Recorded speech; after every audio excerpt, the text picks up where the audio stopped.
Sejam todos muito bem-vindos ao canal O Espiritualista. Espero que todos estejam bem. A psicografia do cantor Belchior é verdadeiramente emocionante. Aparentemente, sendo uma pessoa de grande bondade em vida, ele acabou por encontrar-se em um dos vales do umbral. Mais ou menos na metade da carta, ele narra exatamente por que acabou lá, e tenho certeza de que o motivo irá surpreendê-los profundamente, algo que ninguém poderia imaginar que aconteceria.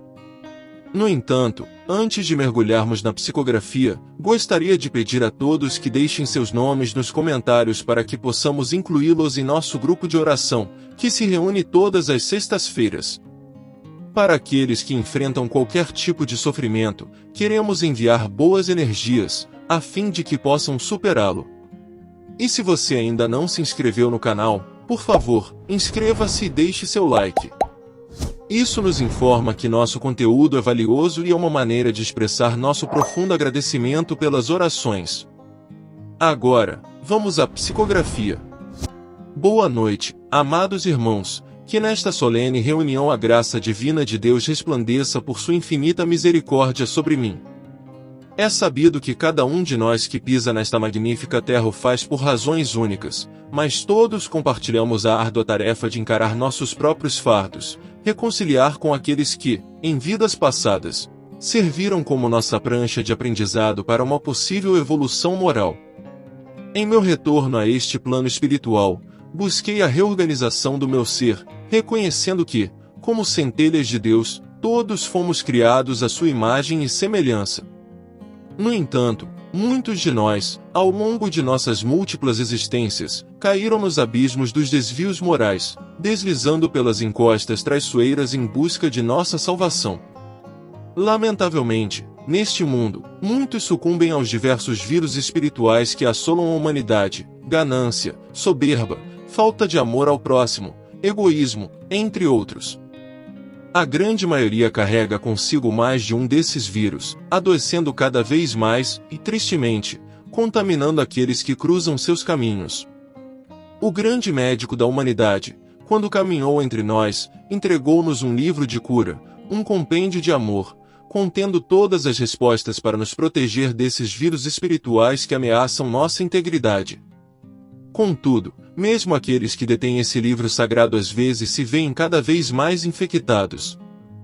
Basta contemplar o estado atual da humanidade, imersa nas trevas, sob a influência de seres que habitam os abismos, aqueles que detêm a verdade e a manipulam para corromper a vida.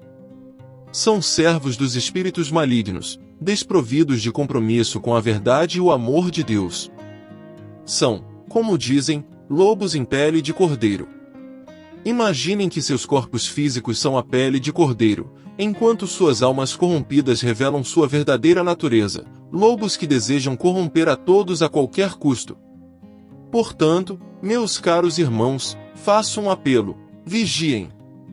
Cuidado para não seguir aqueles que, frequentemente, parecem virtuosos, amorosos, de palavras suaves e com suposto amor no coração, mas que, sob essa máscara, escondem intenções contrárias ao divino.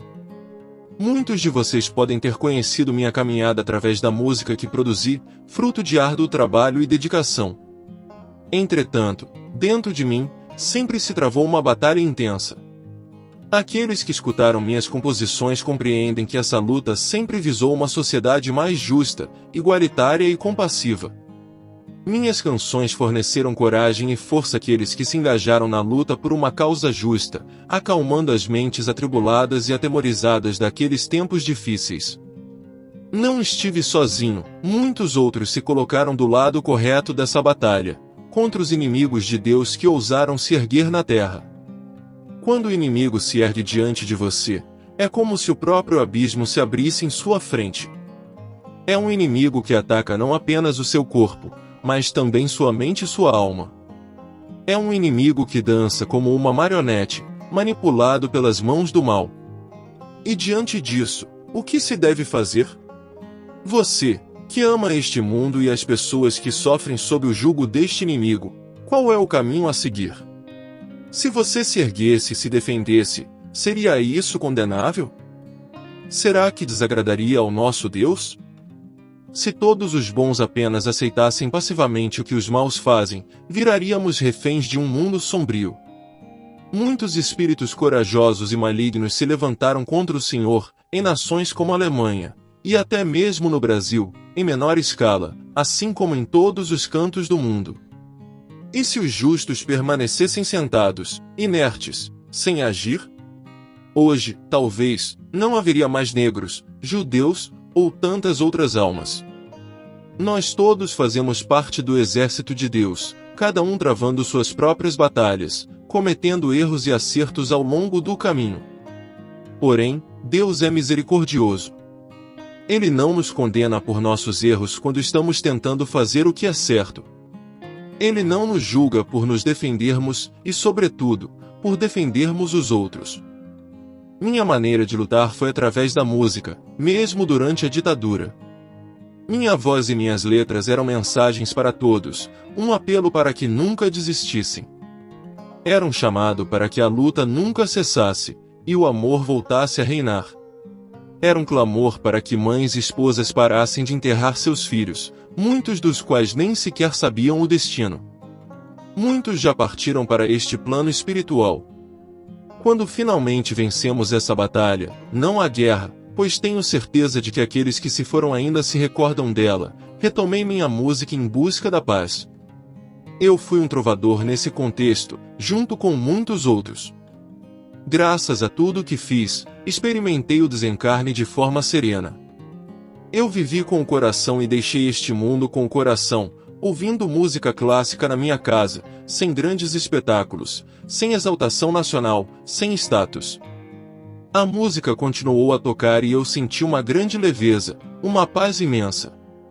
Era como se eu estivesse ouvindo uma nova canção que enchia meus olhos de lamentações. A morte havia se transformado em poesia, uma poesia que merecia ser declamada pela voz de Fernanda Montenegro. Sem culpa, sem preocupação, sem arrependimentos, eu me despedi deste mundo. Em nenhum momento pensei no céu ou no inferno, ou nas crenças que a vida terrena me impôs. Eu queria explorar o desconhecido sem expectativas, sem basear minhas expectativas em relatos terrenos. Afinal, o que é a vida? Eu estava vivo, mas não mais em carne e osso. Eu não pertencia ao plano físico, mas a um plano diferente, onde as paredes eram inatingíveis. Como espírito, eu pude tocar o infinito, onde todas as existências se encaixam.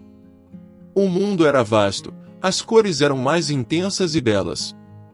Eu me perguntei se, na vida anterior, eu sofria de alguma doença nos olhos, pois as cores eram tão vívidas. Há mais vida além da vida, há mais calor, mais amor, e respira-se mais na dimensão espiritual do que na carne. Tudo era vasto e maravilhoso, mesmo sem eu ter saído do lugar onde meu corpo morto repousava. Eu olhava para mim mesmo, de olhos fechados, enquanto a música continuava a tocar, velando meu corpo. Era uma jornada para um mundo que transcende todas as expectativas, um mundo onde a alma finalmente encontra sua verdadeira liberdade. Essa foi a primeira sensação que invadiu meu ser, mas agora já falei das flores. A verdade é que a maior parte das flores desabrocha sem espinhos, isso deve ser dito. Num piscar de olhos, num lapso tão rápido que, se houvesse ar, eu teria perdido o fôlego, fui arremessado em um desfiladeiro de sangue. Um lugar onde era possível ver e sentir com as mesmas sensações que relatei, o horror de um lugar que parecia arrancado dos pesadelos mais sombrios. As cores eram mais intensas, o escuro mais profundo, o lugar era cercado por uma névoa ácida que eu podia sentir mesmo sem a proteção da pele. Gritos e sussurros eram ouvidos por toda parte, gritos de dor e ódio, lamentações e súplicas, e risadas que se perdiam na fronteira entre a insanidade e a maldade. Aquilo não era um mundo como conhecemos, era o reverso sombrio, o lado nefasto do universo. Eu não sabia qual nome dar àquele lugar infernal. Seria o inferno? Tártaro? Hades? A humanidade já havia imaginado e batizado tantos lugares semelhantes. Eu não desejava vivenciar essa experiência, não parecia algo que me trouxesse qualquer proveito. Lembrei-me de uma frase impactante que ouvirá nos bastidores de um dos meus shows, proferida por uma senhora: quem deseja ver anjos deve enfrentar demônios primeiro. Aquela frase tomou um significado sinistro diante do cenário que estava presenciando. De repente, um espírito semelhante a mim surgiu à minha frente, olhando-me com olhos repletos de tristeza. Ele disse: se você acabou de chegar, não partirá tão cedo, pois o porteiro virá te buscar. Sem entender a referência ao porteiro, fui abruptamente agarrado e arrastado até uma imensa porta. Fui arremessado para dentro, mal conseguindo distinguir se era uma entidade ou apenas uma rajada de vento. Do outro lado daquela porta gigantesca, deparei-me com milhares de almas, um mar de almas em um cenário envolto em chamas que pareciam não ter fim. Todos gritavam e praguejavam, eu estava aterrorizado. De repente, ondas de fogo avançaram sobre nós, queimando tudo em seu caminho. Mesmo sendo um espírito agora, senti o fogo me envolvendo, a lava ardente, o odor de carne queimada, mesmo que ali não houvesse carne.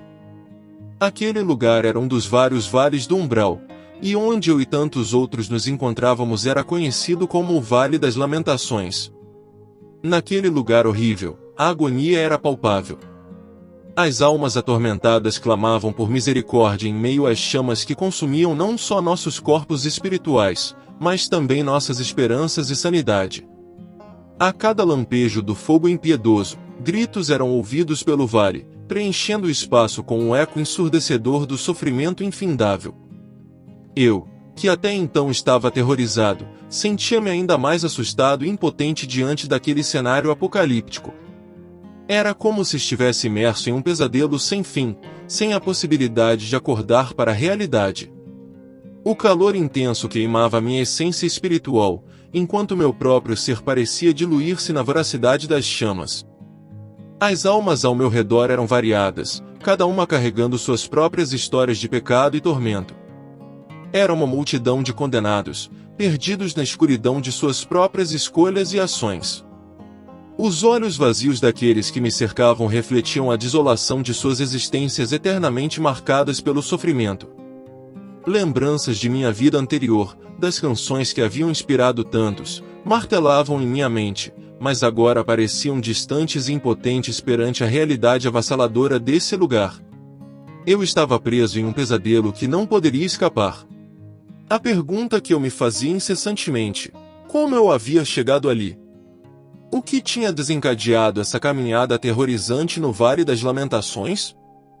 Enquanto eu tremia sob as chamas e o peso das consequências, uma sensação de profundo arrependimento tomou conta de mim, pois percebi que estava experimentando em primeira mão o resultado de minhas próprias falhas e escolhas erradas.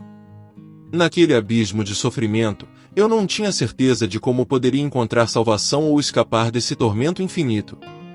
Eu me questionava incessantemente sobre o que havia feito, mas, de alguma forma, eu sabia, mesmo que não quisesse admitir.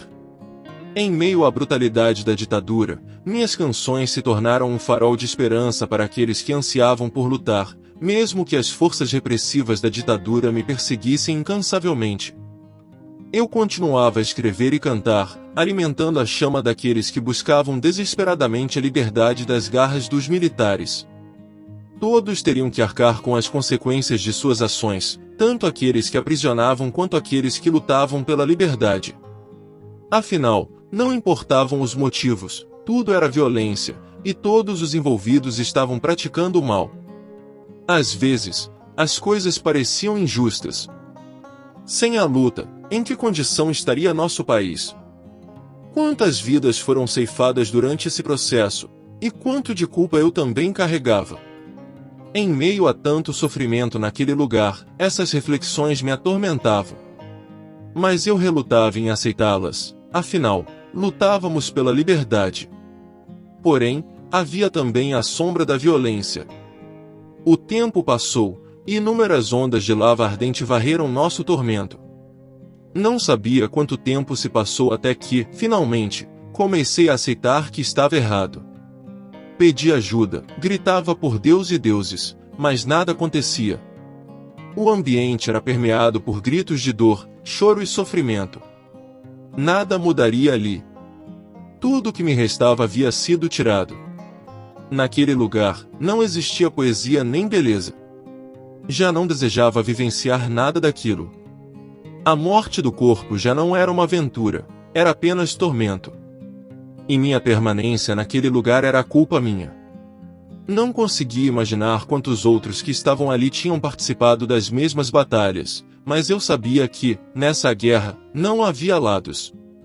Estávamos todos do mesmo lado, o lado dos que sofrem, dos que sentem dor, dos que choram, dos que perderam as esperanças. Ali, todos eram iguais em pecado, todos buscavam uma única coisa: sair pelo portão pelo qual haviam entrado. Eu pensava que talvez pudesse mudar o tipo de sofrimento, que talvez pudesse ser transferido para algum lugar onde o sofrimento fosse diferente. Mas o portão só se abria para nos jogar cada vez mais profundamente naquele abismo. Não via ninguém sair, apenas entrar. Muito tempo se passou até que, como por um passe de mágica, me vi em um lugar completamente branco. Era um galpão com vários espíritos ao meu redor, cuidando de mim. Fui informado de que fui resgatado e que os resgates nesses lugares acontecem dessa maneira: uma equipe entra de forma invisível, dá um passe nos que serão resgatados, e nós adormecemos, sendo então retirados dali. Fiquei um longo tempo em um hospital espiritual, onde ainda sentia fome, frio e saudades daqueles que haviam permanecido na Terra. Com o tempo, as coisas foram se acertando, e tive a oportunidade de encontrar muitos amigos que haviam desencarnado antes de mim. Esta colônia espiritual era um local de regeneração e aprendizado, onde recebi orientações de diversos espíritos mentores, alguns dos quais eram figuras da música, como Noel Rosa e Pixinguinha, que hoje atuam como orientadores. Ricardo, um dos mentores, me disse que, quando chegar o momento certo, eu reencarnarei, mas por enquanto, devo receber todas as instruções e me dedicar ao estudo. Esta carta serve como um alerta a todos nós. Muitas vezes, lutamos pelo que acreditamos estar certo, o que é louvável. No entanto, há lutas em que não existe lado certo, como é o caso de tantos conflitos no mundo. Todos os envolvidos estão errados. Devemos refletir sobre isso. Apenas o amor de Deus é capaz de curar o mundo. Antônio Carlos Gomes Belchior. Ao final da carta, gostaria de saber o que vocês acharam dessa psicografia. Por favor, compartilhem seus pensamentos nos comentários. Quero agradecer a todos que acompanharam até aqui. Muito obrigado. E para eu saber que você chegou até o final, deixe o nome de sua cidade nos comentários. Isso nos ajudará a entender onde nossos vídeos estão chegando. Mais uma vez, muito obrigado e um grande abraço.